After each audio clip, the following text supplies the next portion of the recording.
You met the doctor, didn't you? Yes. What do you want from him? Help. Why would he help you? Kindness. The doctor is not kind. No. No, the doctor doesn't help people.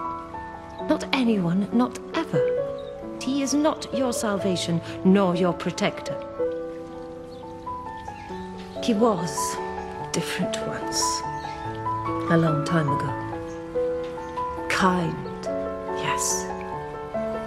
A hero, even.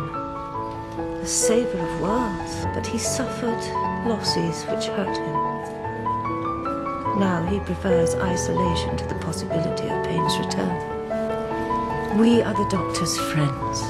We assist him in his isolation, but that does not mean we approve of it.